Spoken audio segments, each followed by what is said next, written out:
Hello नमस्कार दोस्तों, मैं विकास कुमार ढाका सोनी एजुकेशन के ऑनलाइन प्लेटफॉर्म पे आप लोगों का वेलकम करता हूँ। अपन लोग पढ़ रहे हैं ज्यामिति की थ्योरी बच्चों, ज्योमेट्री की। लास्ट क्लास में अपन ने ट्राइंगल के दो सेंटर के बारे में पढ़ लिया था, लंब केंद्र और केंद्रक यानी गुरुत्व केंद्र। दो केंद्र और बच गए हैं, उनके बारे में अपन देखते हैं। देखो तीसरे नंबर पे अपन बात करते हैं बच्चों अंतः केंद्र। एकदम ब्रीफिंग में बता रहा हूं मैं आपको, इन चीजों को ध्यान रखना भाई। इन सेंटर अंतः केंद्र पढ़ने से पहले अपने को वापस से एक बार रिमाइंड करना है अपना कोण समद्विभाजक।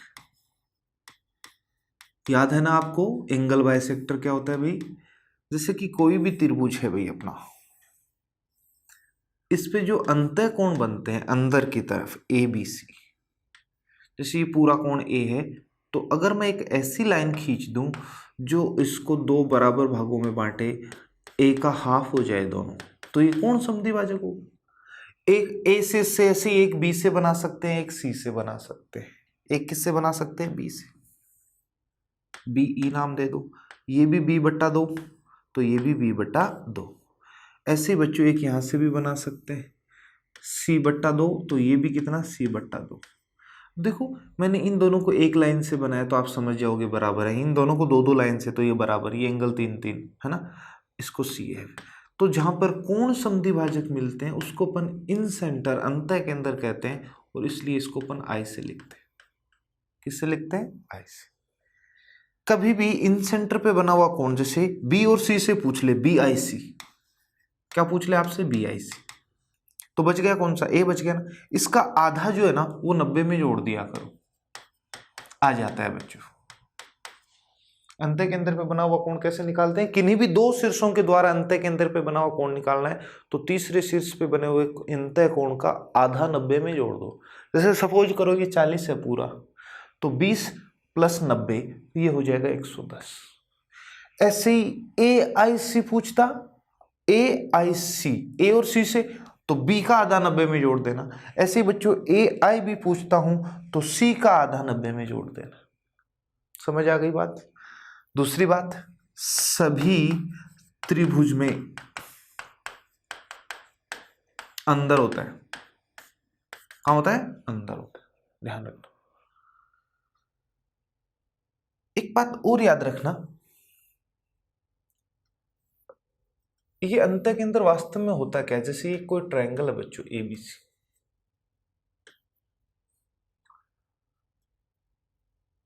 ये इसको अंतःवर्त कहते हैं बच्चों। अंदर जो वर्त बनता है ना उसको अपन अंतर्वर्त या अंतःवर्त कहते हैं, इन सर्कल। इसके केंद्र को ही अपन क्या बोलते हैं? अंतः केंद्र आई, और इस त्रिज्या को अपन बोलते हैं अंतः त्रिज्या। क्या बोलते हैं? अंतःवर्त की त्रिज्या या अंतः त्रिज्या, इसको स्मॉल आर। तो मुझे बताओ ये भी आर ही होगी और ये भी आर। अब आप सर्कल में पढ़ोगे ये त्रिज्या, ये स्पर्श रेखा, इनके बीच कोण 90 बनता है ऐसे। तो ध्यान रखना, एक अंतः केंद्र के लिए आपके पास 3 परिभाषा हो गई।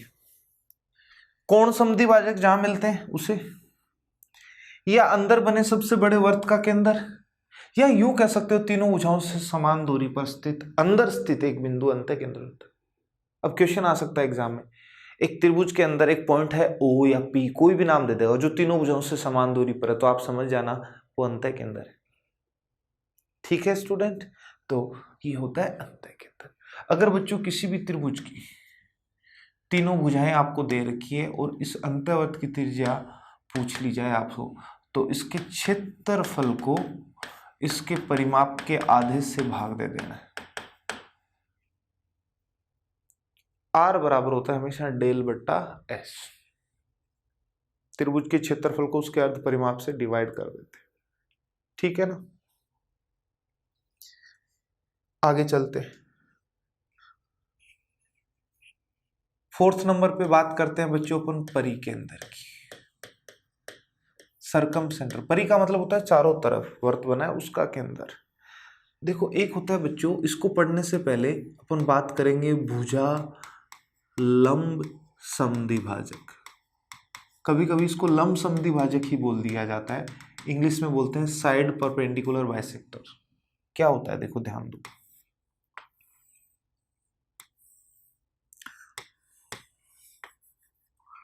जैसे बच्चों ये बीसी भुजा है ना, एक ऐसी लाइन खींचनी है जो इस पे लंब, भुजा पे लंब भी हो और उसको समान दो भागों में बांटे। तो इसका पहले तो अपन ढूंढेंगे मिड पॉइंट, मान लीजिए ये मिड पॉइंट है, तो यहां से अगर कोई लाइन गुजरेगी तो इसको दो समान भागों में तो बांटेगी, लेकिन लंब भी होना चाहिए, तो यानी इसके ऊपर ऐसे 90 डिग्री। ठीक है, वापिस से देखो, लंब समद्विभाजक क्या होता है, इस भुजा के मध्य बिंदु से जाएगा तभी तो समद्विभाजित करेगा, यानी ये और ये बराबर, लेकिन इस पे लंबवत भी होना चाहिए, मतलब इस तरीके से। इस भुजा के मध्य बिंदु से भी जाना चाहिए, यानी जितना ये उतना ये, लेकिन इस पर लंबवत भी होना चाहिए, ये एंगल भी 90। तो देखो ये भी भुजा लंब समद्विभाजक, ये भी भुजा, तो ये तीनों कहाँ मिले यहाँ पर, ये अपना क्या हो जाता है, परिकेंद्र। क्या परिभाषा हो गई भाई, ध्यान से सुनो, किसी भी त्रिभुज की तीनों भुजाओं पर बनाए गए भुजा लंब समद्विभाजक जहां पर मिलते हैं उसे परिकेंद्र, और परिकेंद्र को अपन एस से बताते हैं। अब इसको परिकेंद्र इसलिए बोलते हैं बच्चों क्योंकि यहां से आप केंद्र मान के एक ऐसा वर्त बना सकते हो जो इसके तीनों शीर्षों से पार हो, इस वर्त का ये केंद्र है। परि का मतलब चारों तरफ बने हुए वर्त का केंद्र। तो वो अपने पास देखो, एक बात बताओ मुझे, ये क्या हो जाएगा, परिवर्त, ये परिकेंद्र, और ये परित्रिज्या हो जाएंगी सारी। त्रिज्या है कि नहीं, ये परित्रिज्या को अपन बड़े आर से लिख देते हैं भाई, परिवर्त की त्रिज्या। अब देखो अपने पास जैसे अंतः केंद्र की तीन परिभाषा थी, वैसे ही परिकेंद्र की भी तीन परिभाषा हो गई भाई। पहली परिभाषा तो अपन ने क्या पढ़ी, जहां तीनों भुजाओं पर खींचे गए लंब समद्विभाजक मिलते हैं उसे कहते हैं परिकेंद्र। या यूं भी कह सकते हो, एक ऐसे वर्त का केंद्र हो तो जो त्रिभुज के तीनों शीर्षों से पास हो। या यूं भी कह सकते हैं, देखो बच्चों, इस शीर्ष से दूरी भी कितनी आर, ये दूरी भी कितनी आर, ये दूरी भी कितनी आर, तो तीनों शीर्षों से समान दूरी पर स्थित बिंदु को अपन क्या कहते हैं, परिकेंद्र। भुजाओं से समान दूरी वाले को तो अंतः केंद्र कहा था, और शीर्षों से समान दूरी पर होता है उसको परिकेंद्र। अब जैसे देखो परिकेंद्र पे बना हुआ कौन पूछ ले, जैसे बी और सी से पूछ लेगा, बी एस सी, कौन सा, बी एस सी, तो ध्यान रखना बच गया कौन सा, ए। इसका इस बार डबल करना है, केवल इसका केवल क्या कर देना है, डबल। ऐसे ही सर मुझे बी एस ए पूछ ले तो सी का डबल कर देना, ऐसे आपको ए एस सी पूछ ले तो बी का डबल कर देना। न्यून कोण त्रिभुज में बच्चों, न्यून कोण त्रिभुज में सारे अंदर बनते हैं, ये भी अंदर बनेगा।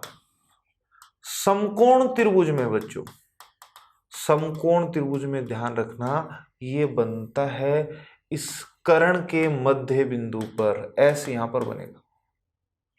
समकोण त्रिभुज का परिकेंद्र कहां होता है स्टूडेंट्स, ये होता है कर्ण के मध्य बिंदु पर बच्चों। लास्ट बच गया अधिक कोण त्रिभुज। अधिक कोण त्रिभुज में ये होता है सबसे बड़ी वाली भुजा के बाहर, बाहर कर्ण के मध्य बिंदु पर, भुजा पर है, और यहां पर अंदर। देखो अधिक कोण त्रिभुज में लंब केंद्र सबसे बड़े शीर्ष के बाहर, उसमें ऑर्थो सेंटर तो यहां होता है और परिकेंद्र इधर होता है, ध्यान रखना। समझ आ गई बात। तो ये चार केंद्र है, इन पे डायरेक्ट आपके सामने कुछ क्वेश्चन आ सकता है बच्चों।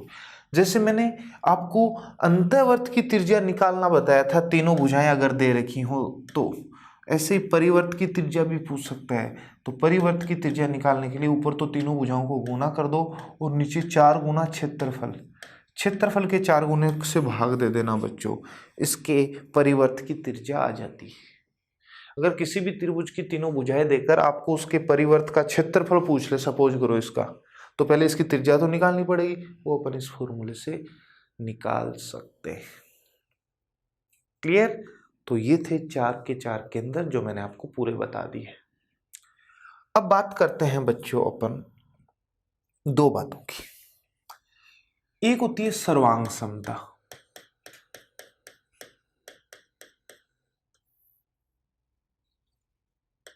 और एक होती है समरूपता। इसमें क्या होता है, सर्वांग समता में सारे अंग समान होते हैं। जैसे ये ट्रायंगल है एबीसी, ये पीक्यूआर, ये साइड इस साइड के बराबर, ये इसके बराबर और ये इसके बराबर। ये कोण इस कोण के बराबर होगा, 1 और 2 के बीच वाला है ना, तो 1 और 2। ये वाला 1 और 3 के बीच वाला, तो इसमें भी 1 और 3 के बीच वाला, और ऐसे ये वाला कोण इसके बराबर। इन दोनों त्रिभुज के सर्वांग सम, सारे अंग समान होंगे। अंगों में क्या आएगा भाई, भुजा और कोण, तो फिर ये क्या कहलाएंगे, सर्वांग सम। और इसको ऐसे लिखते हैं, त्रिभुज एबीसी जो है ना, वो सर्वांग सम होगा किसके, पी क्यू आर के। अब देखो नाम से, ए बी भुजा पी क्यू के बराबर है, दिख रहा है क्या, बी सी भुजा क्यू आर के बराबर है, ए सी भुजा पी आर के, कोण ए पी के बराबर है, बी क्यू के बराबर है, सी आर। ये बराबर का साइन भुजाओं को बराबर बताता है और ये वाला साइन कोणों को बराबर बताता है, तो ये सर्वांग समता का चिन्ह होता है। अब देखो इसके कुछ रूल हैं। पहला रूल, एस ए एस नियम। ये नियम क्या कहता है, एस का मतलब साइड है, ए का मतलब एंगल। किसी भी त्रिभुज की दो भुजा और दोनों भुजाओं के बीच का कोण दूसरे त्रिभुज की दो भुजा और बीच के कोण के बराबर हो तो भी वो सर्वांग सम होंगे। सारी बराबर ना हो, भले इतना दे रखा हो तो भी। ए एस ए नियम, किसी भी त्रिभुज के दो कोण दूसरे त्रिभुज के दो कोण के बराबर हो और उनकी संगत भुजाएं भी बराबर हो, दो कोण और एक भुजा बराबर हो तो भी वो सर्वांग सम हो जाएंगे। तीसरा नियम है अपना एस एस एस नियम, किसी भी त्रिभुज की तीनों भुजाएं ही दूसरी त्रिभुज की तीनों भुजा के बराबर हो तो भी वो सर्वांग सम होगा, याद रखना। और चौथा है आर एच एस नियम। देखो हिंदी में भुजा कोण भुजा, कोण कोण भुजा, कोण भुजा कोण लिख सकते हो, भुजा भुजा भुजा नियम। और इसको समकोण, एच का मतलब हाइपोटेन्यूस होता है, राइट, आर का मतलब राइट एंगल यानी समकोण, एच का मतलब हाइपोटेन्यूस यानी कर्ण, और एस का मतलब साइड। ये कहता है कि दो समकोण त्रिभुज का एक तो कर्ण बराबर हो और एक कोई भी साइड बराबर हो तो भी वो क्या हो जाएंगे, सर्वांग सम हो जाएंगे। ये 4 रूल है इसके। समरूपता में क्या है, केवल रूप समान होना चाहिए भाई, केवल रूप समान होना चाहिए। रूप समान होने का मतलब देखो, थोड़ा सा हिल गया अभी, ठीक है। समरूपता क्या कहती है, केवल रूप समान होना चाहिए। जैसा ये दिख रहा है ना, दूसरा भी सेम वैसा ही दिखना चाहिए, बड़ा छोटा हो सकता है, आकार का मतलब नहीं है, रूप समान होना चाहिए। इनमें तो रूप और आकार दोनों सेम होता है, एक दूसरे की फोटोकॉपी होती है। इनमें केवल रूप एक जैसा होता है लेकिन आकार छोटा बड़ा हो सकता है, जैसे A B C P Q R. तो देखो बच्चों, ये कोण इसके बराबर, ये कोण इसके बराबर और ये कोण इसके बराबर, यानी किसी भी त्रिभुज के तीनों कोण दूसरे त्रिभुज के तीनों कोणों के बराबर है। भुजाओं के बारे में कुछ नहीं कह रहा मैं, तो वो त्रिभुज आपस में क्या हो जाएंगे, समरूप हो जाएंगे।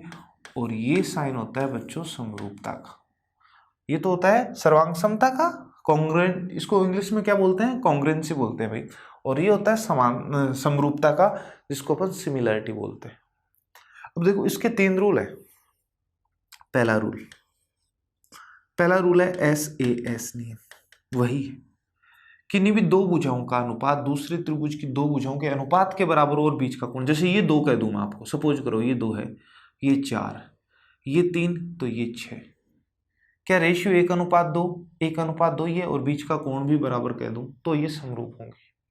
दूसरा नियम है एस एस एस नियम। ये नियम क्या कहता है, देखो ये नियम यहाँ भी था, यहाँ पर तो मैंने कहा तीनों भुजा दूसरी त्रिभुज की तीनों भुजा के बराबर होते हैं। यहाँ पर ये कह रहा हूं मैं कि अनुपात बराबर होना चाहिए। जैसे देखो ध्यान रखना, यहाँ पर भी आप लोग, ए कोण पी के बराबर है, बी क्यू के बराबर है, सी आर के।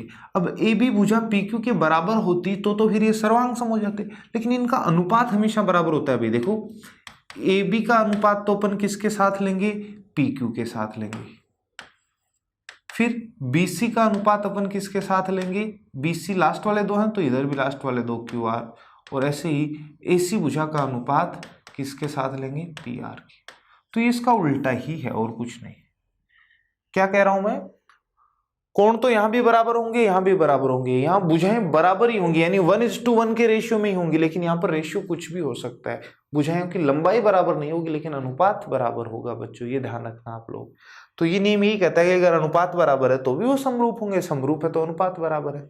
और लास्ट नियम है ए नियम, कोण कोण नियम।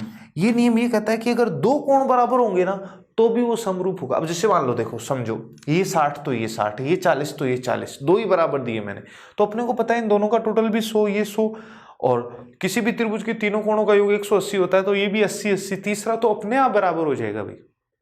अगर दो ही कोण बराबर हैं तो अपने को पता है सेम वैल्यू जुड़ेगी तभी 180 आएगा, तो तीसरा कोण अपने आप बराबर हो जाता है। तो तीनों बराबर ना कह के कोई भी दो कोण बराबर दिखाई दे जाए तो भी वो समरूप हो जाएगा। Is that clear? तो ये अपन ने दो त्रिभुज के बीच में संबंध पढ़ा है। सर्वांग समता में सारे अंग समान होते हैं, भुजा भी बराबर, कोण भी बराबर। समरूपता में केवल कोण बराबर होते हैं, भुजाओं का अनुपात बराबर होता है। इसकी ये 2 गुनी है तो सारी डबल डबल होंगी, इसकी ये 3 गुनी है तो सारी 3 गुना होंगी, केवल अनुपात बराबर होता है। तो एक चीज ध्यान रखना, अनुपात यहां पर भी तो 1:1 1:1 1:1 है तो बराबर ही ना। हाँ, बस ये फिक्स है, यहां पर 1:1 होगा, वहां पर कुछ भी हो सकता है। तो ध्यान रखना भाई, सारे सर्वांगसम त्रिभुज समरूप कहला सकते हैं, लेकिन सभी समरूप त्रिभुज सर्वांगसम नहीं होते, क्योंकि इनका रेशियो बराबर नहीं होता। तो अब आपसे मैं एक छोटा सा क्वेश्चन ये पूछ लूं कि कब दो समरूप त्रिभुज सर्वांगसम होते हैं, तो आप कहोगे उसी केस में होते हैं जब रेशियो 1:1 हो, कुछ और ना हो। समझ आ गई बात? तो ये अपन ने पढ़ा समरूपता और सर्वांगसमता के बारे में। कुछ छोटी छोटी बातें बता देता हूं मैं, ध्यान से सुनो।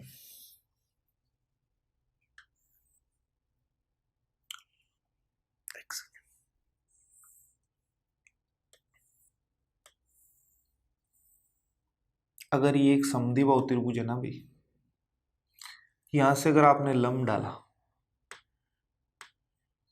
तो देखो ये दोनों समकोण त्रिभुज है, कर्ण बराबर, इसका कर्ण ये, इसका ये, समद्विबाहु हुआ तो ये भुजा दोनों में बराबर है, तो ये तीसरी भी बराबर होगी। RHS नियम अभी बताया था ना, तो ये दोनों कॉन्ग्रुएंट हो जाएंगे।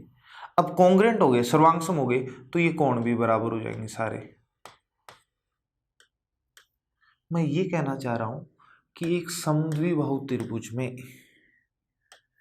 जो दो समान भुजाओं से मिलकर बना हुआ शीर्ष है ना, यहां से भले ही आप शीर्ष लंब बना दो, ये दोनों कोण बराबर है तो कोण समद्विभाजक भी यही होगा, ये दोनों बराबर है तो ये मिड पॉइंट हो गई, तो माध्यिका भी यही होगी, और इस भुजा के मध्य बिंदु से इस पर लंब डाल रहे हैं तो भुजा लंब समद्विभाजक भी यही होगा।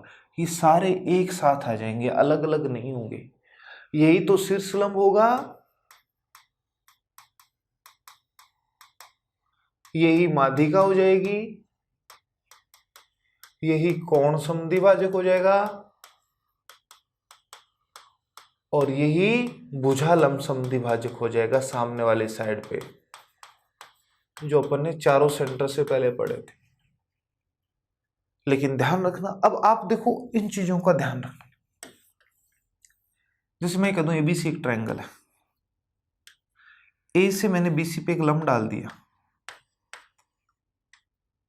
और बच्चे दिमाग में सोचते हैं कि सर क्या ये D मिड पॉइंट होगा क्या? ये D मिड पॉइंट कब होगा? जब ये दोनों भुजा बराबर हों, वरना कभी नहीं होगा।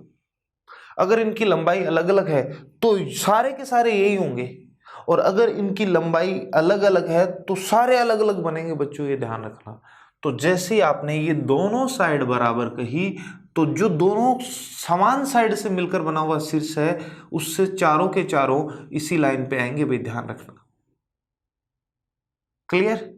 तो मुझे बताओ, अगर ये शीर्ष लंब है तो इस पर कहीं ना कहीं लंब के अंदर भी होगा, अंतः के अंदर भी यही होगा, परि के अंदर भी यही होगा, केंद्रक भी यही होगा, यानी कि सभी सहरेखीय होते हैं।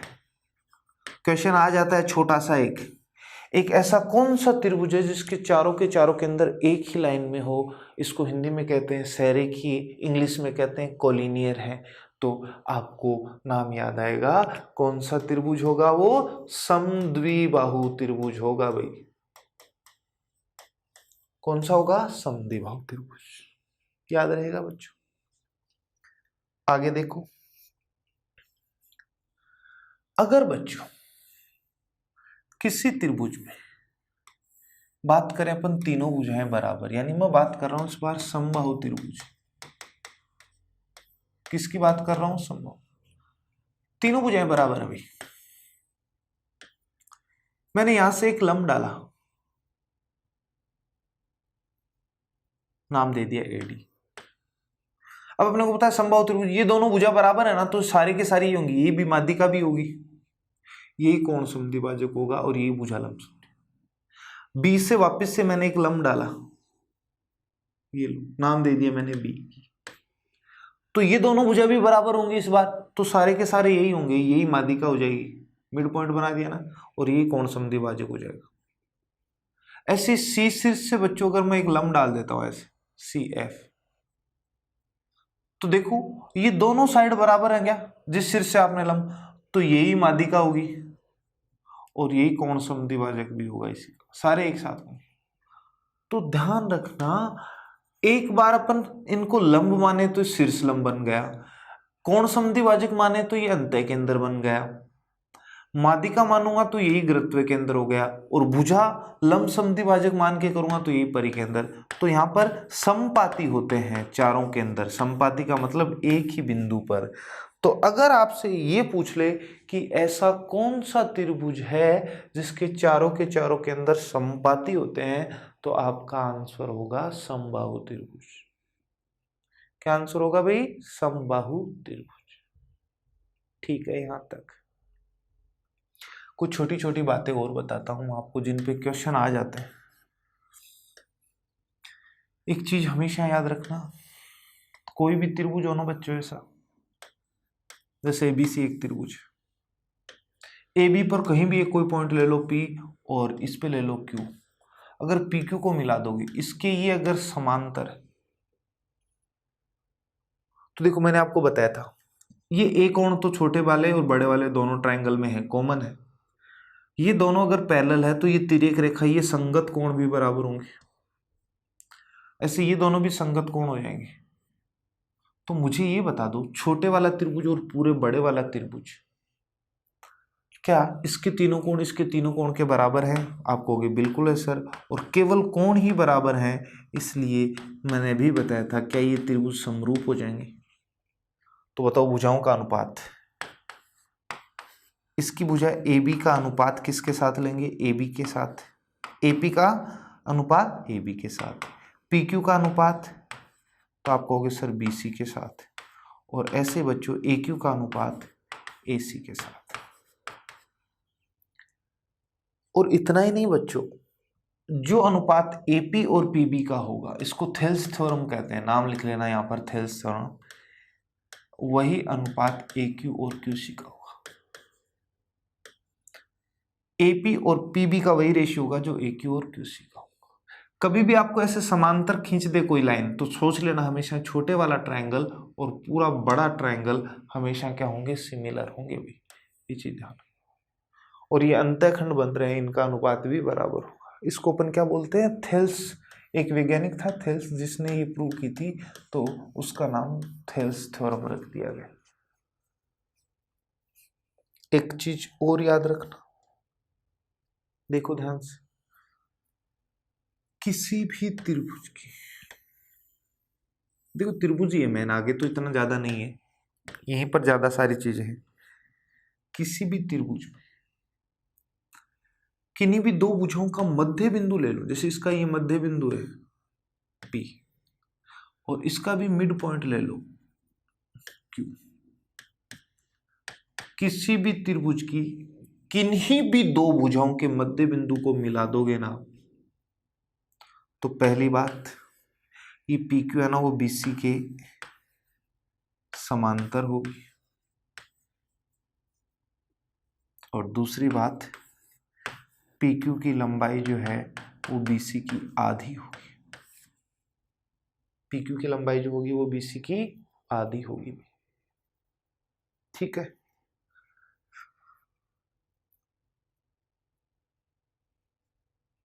इस छोटे वाले त्रिभुज का क्षेत्रफल जो होगा, त्रिभुज ए पी क्यू का क्षेत्रफल, वो बच्चों पूरे बड़े वाले त्रिभुज के क्षेत्रफल का 1/4 होगा। पूरे का जो क्षेत्रफल है उसका 1/4 ही होता है। ये 3 बातें याद रखनी है। किसी भी, देखो आप ये थ्योरम है पर में है भाई, आपको ये याद कैसे रखनी है। किसी भी त्रिभुज की किन्हीं भी दो भुजाओं के मध्य बिंदु को मिलाने वाली रेखा तीसरी भुजा के समांतर होती है, लंबाई में इसकी आधी होती है, ये दोनों ट्रायंगल समरूप भी होंगे। छोटे वाले का क्षेत्रफल जो होगा वो बड़े वाले का 1/4 होता है। क्या होता है? 1/4 होता है। ठीक है, देखो एक बात और याद रखना भाई, ये 1/4 वाला जैसे ये दो ये है समरूप त्रिभुज है भाई, एबीसी और पी क्यू आर। पहले से मैंने कह दिया कि ये समरूप। मान लो इसकी ये साइड 2 है तो ये 4, तो भुजाओं का अनुपात होगा 1:2। बाकी सब का अनुपात यही होगा, भले ही माध्यिका का पूछ ले, परिमाप का, लंब का, हाइट का, सबका। लेकिन अगर बात करें इनके क्षेत्रफल का तो स्क्वायर करना पड़ता है। दो समरूप त्रिभुज की भुजाओं का जो अनुपात होगा बाकी सभी चीजों का सेम अनुपात रहता है, लेकिन उन त्रिभुजों के क्षेत्रफल का अनुपात जो होगा ना वो इसका स्क्वायर करने पे आता है। हमेशा ध्यान रखना भाई। ठीक है स्टूडेंट, अब देखो जरा यहां पर मैंने ये कहा, ये छोटे वाला ट्रायंगल इस बड़े ट्रायंगल के समरूप होगा। ये भुजा इसकी आधी, यानी ये 1 ये 2, तो ये दोनों समरूप त्रिभुज होंगे। भुजाओं का अनुपात 1:2, तो क्या एरिया का अनुपात 1:4, तो टोटल का 4, तो इसका 1, क्या 1/4 ही है क्या? इस तरीके से ये आ गए। ठीक है, एक दो चीजें और बताता हूं आपको जो बार बार क्वेश्चन में आपके काम आती है भाई, इनको याद रख लेना। एक चीज ये याद रखनी है भाई कि किसी भी त्रिभुज में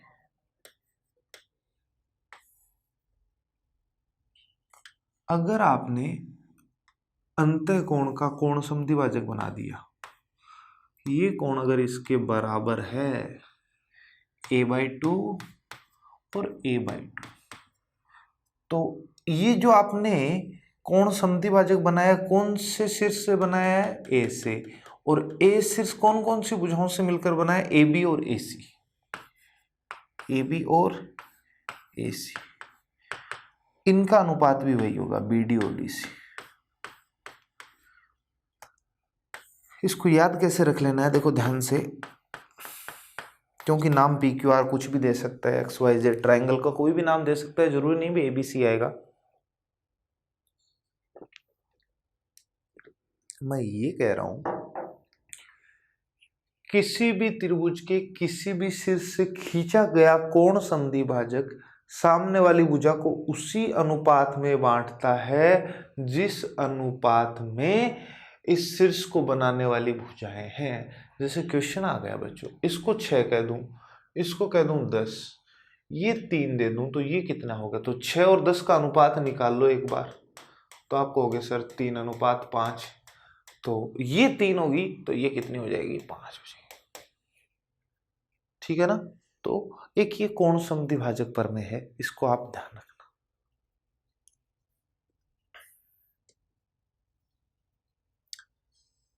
एक बात और ध्यान रखना भाई, देखो ये छोटी छोटी बात है, इसको मैं बहुत अच्छे से समझाता हूं आपको। ये एक समकोण त्रिभुज है, मैंने एक लाइन बना दी है इसे। क्या बच्चों ये अधिक कोण त्रिभुज होगा क्या? ए बी सी ट्राइंगल की बात कर रहा हूं, इस पॉइंट को चलो डी। अब देखो इसकी मैं लंबाई कह दूं x और इसको कह दूं y और इस हाइट को कह दूं h, तो आप मुझे इस ट्राइंगल का एरिया बताओ क्या होगा अधिक कोण त्रिभुज का? देखो त्रिभुज का क्षेत्रफल निकालने का फॉर्मूला अपन ने मेंसुरेशन में पढ़ा था। त्रिभुज एबीसी का क्षेत्रफल पूछ रहा हूं मैं आपको इसका, तो 1/2 आधार केवल y को लेंगे और ऊंचाई h, ये लिख सकता हूं क्या? कुछ बच्चे सोचते हैं कि नहीं सर इस त्रिभुज की ये ऊंचाई नहीं होगी, ये तो इस वाले की ऊंचाई होगी। नहीं भाई,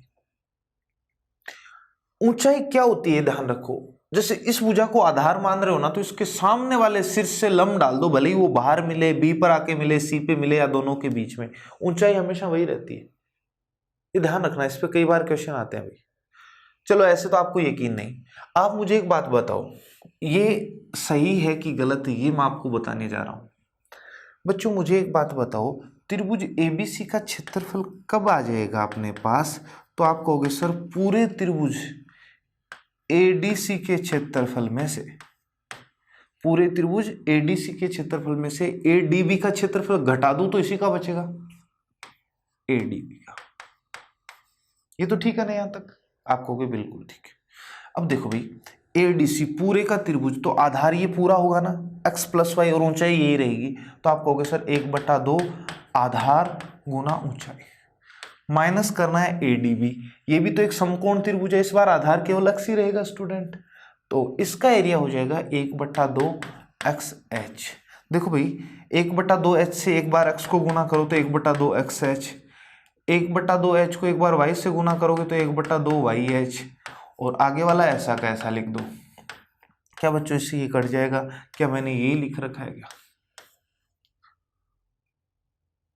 समझ आ रही है बात? तो इस तरीके से अपन कह सकते हैं। तो यहां से मैं एक चीज समझाने जा रहा था, वो ये थी कि कोई दो समांतर,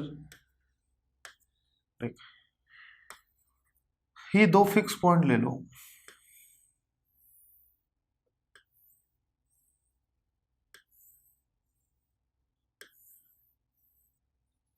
ये जितने भी ट्रायंगल, जैसे इसको नाम दे दो PQ, ABCD, त्रिभुज APQ, BPQ, CPQ, DPQ, सबका क्षेत्रफल बराबर होगा।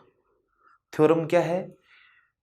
एक ही आधार और दो समांतर रेखाओं के बीच बने हुए सभी ट्रायंगल का क्षेत्रफल हमेशा बराबर होता है। अब आप कहोगे सर क्यों? देखो बच्चों, आधार फॉर्मूला होता है 1/2 गुना आधार गुना ऊंचाई। आधार तो सबका सेम है ही। अब मैंने अभी आपको ये बताया, जैसे इस ट्रायंगल पे आते हैं, एक बार अपन फोकस करते हैं। मैं कहूंगा इसके लिए ऊंचाई क्या होगी? इस भुजा को आधार मान रहे, इसके सामने वाले शीर्ष से इस पे लंब डालो, ये ऊंचाई होगी। इस त्रिभुज के लिए सर कौन सी ऊंचाई होगी? तो आप कहोगे सर ये होगी। सर इस त्रिभुज के लिए कौन सी ऊंचाई होगी? तो आप कहोगे सर ये होगी। और ऐसे इस त्रिभुज के लिए ऊंचाई कौन सी होगी? इस शीर्ष से लंब डालना है। और अपने को पता है ये दो समांतर भुजाएं, तो जो दूरी ये होगी वही ये होगी, यही होगी, ये होगी। दो समांतर भुजाओं के बीच की दूरी कभी भी नहीं बदलेगी। तो क्या सबकी हाइट भी सेम है क्या? तो इसलिए सबका क्षेत्रफल बराबर होता है। एक ही आधार और दो समांतर भुजाओं के बीच कितने भी त्रिभुज बना दो, सबका क्षेत्रफल हमेशा क्या रहता है? बराबर। ठीक है। अब देखो यहां से एक छोटी सी बात और बता देता हूं।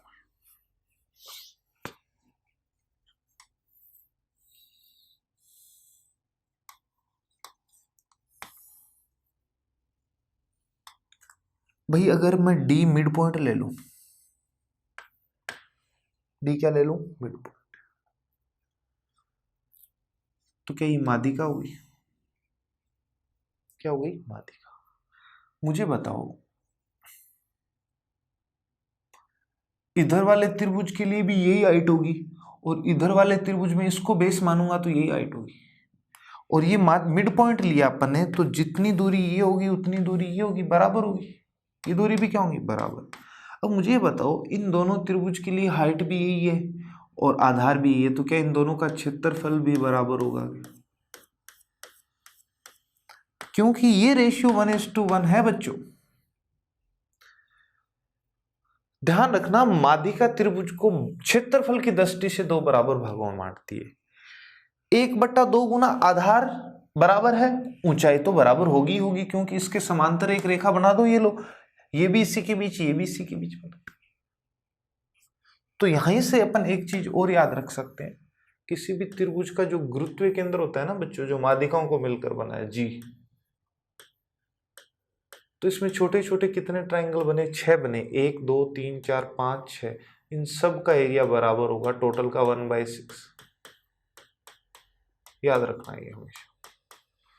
जैसे ये 3 तो ये भी 3, फिर इसको भी तोड़ेंगे अपन, एक एक एक में, एक एक एक में, ऐसे। ठीक है, तो एक त्रिभुज की तीनों माध्यिका अगर अपन बना दें तो उसमें छोटे छोटे 6 पार्ट बनेंगे, सबका एरिया हमेशा बराबर होता है। बच्चों मिड पॉइंट पर जाके मिलती है वो तो माध्यिका होती है, मीडियन। लेकिन अगर मान लो मिड पॉइंट पर नहीं मिले, मैं आपको ये कह दूं कि BC भुजा पर एक पॉइंट है D, क्या है D, जो इसको 2:3 में बांट रहा है, तो इन दोनों त्रिभुज का क्षेत्रफल भी 2:3 में ही होगा भी। अब आप कहोगे सर ऐसा क्यों होगा?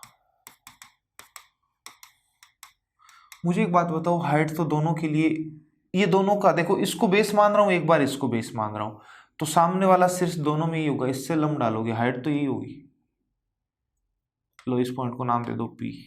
तो इधर वाले की मान लो ये 2x है तो ये 3x लंबाई, तो 1/2, आधार कितना 2x, और हाइट इसकी भी AP, 1/2, आधार इसका 3x, हाइट इसकी भी AP को ही लेंगे।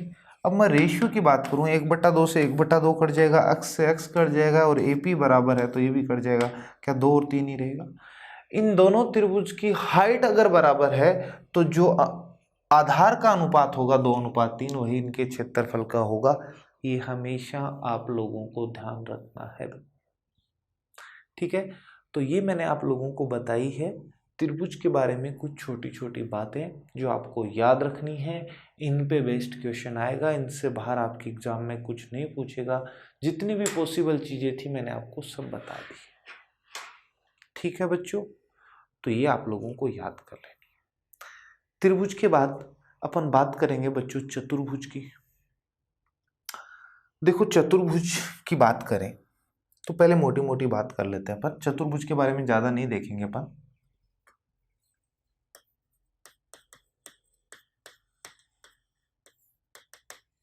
कितने शीर्ष होंगे, 4, 4 ही क्या होंगी भाई, भुजाएं होंगी। अंतः कोणों का योग 360 होता है, सबको पता है। मैंने आप लोगों को ये मेंसुरेशन बताया, एक विकीर्ण दे दे, जैसे विकीर्ण को बोलते हैं अपन D डायगोनल, शेष 2 शीर्षों से इस पे लंब डाल दे, जैसे इसकी लंबाई P1 परपेंडिकुलर होता है लंब का नाम, इसको P2 कह दो, तो इसका क्षेत्रफल हो जाता है, सॉरी क्षेत्रफल हो जाएगा ABCD का कितना, 1/2 into P1 plus P2 into D। मैंने कुछ नहीं किया, 1/2 DP1, इधर वाले त्रिभुज का 1/2 DP2, 1/2 D कॉमन ले लिया, P1 P2 बीच में रह गया जोड़ने पर। ठीक है, तो इस तरीके से अपन निकाल सकते हैं। कुछ बातें हैं जो याद रखनी है। पहली बात,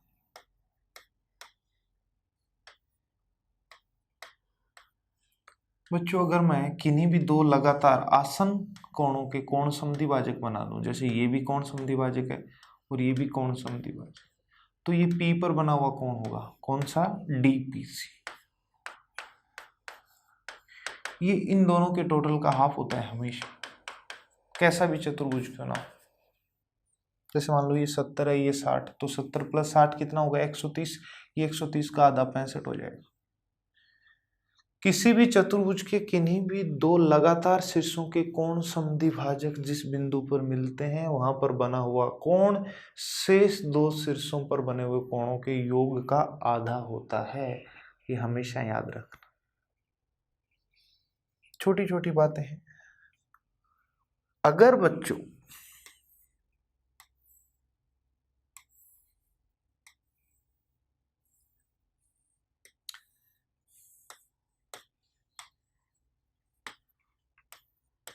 किसी भी त्रिभुज के विकर्ण अगर 90 डिग्री पे काटे, दे दिया क्वेश्चन में कि ABCD एक चतुर्भुज है जिसके विकर्ण AC और BD एक दूसरे को पे समकोण या 90 पे काटते हैं, तो इसमें हमेशा याद रखना आमने सामने वाली भुजाओं के वर्गों का योग, जैसे AD भुजा का वर्ग और इसके सामने की कौन सी है, BC, बराबर होगा AB का स्क्वायर प्लस DC का स्क्वायर। ये याद रखो, किसी भी चतुर्भुज के दोनों विकर्ण अगर एक दूसरे को 90 डिग्री पे काटते हैं बच्चों, तो उस चतुर्भुज की आमने सामने की भुजाओं के वर्गों का योग जो होगा वो हमेशा क्या होगा, बराबर होगा। ये आप लोगों को याद रखना है, ठीक है। अब देखो बच्चों, चतुर्भुज कई प्रकार के होते हैं, आपने नाम भी सुना होगा, समलंब चतुर्भुज, समांतर चतुर्भुज, समचतुर्भुज, आयत, वर्ग, चक्रीय चतुर्भुज। तो इनके बारे में भी अपन पढ़ेंगे, लेकिन इनके बारे में पढ़ेंगे अपन नेक्स्ट क्लास में। आज के लिए अपन इतना ही पढ़ेंगे, काफ़ी हो गया है। तो जितनी भी चीज़ें मैंने आपको बताई है वो सारी चीज़ें आप कॉपी में नोट करें। उनको बच्चों देखो, इनको याद करने का सबसे अच्छा तरीका बताता हूँ आपको। जो भी मैंने आज पढ़ाया ना, नोट्स आपके पास हैं, वीडियो से देख के साथ साथ लिख लिया करो पोज में। अब फिर आपको मान लो ये थ्योरी याद करनी है, तो आप इनको क्या करो, एक बार पढ़ो थोड़ा सा, फिर इनको दूसरी रफ कॉपी में लिखो, और इस हिसाब से लिखना कि कोई सर ने बताई वो चीज़ छूट ना जाए, और उसी क्रम में लिखो।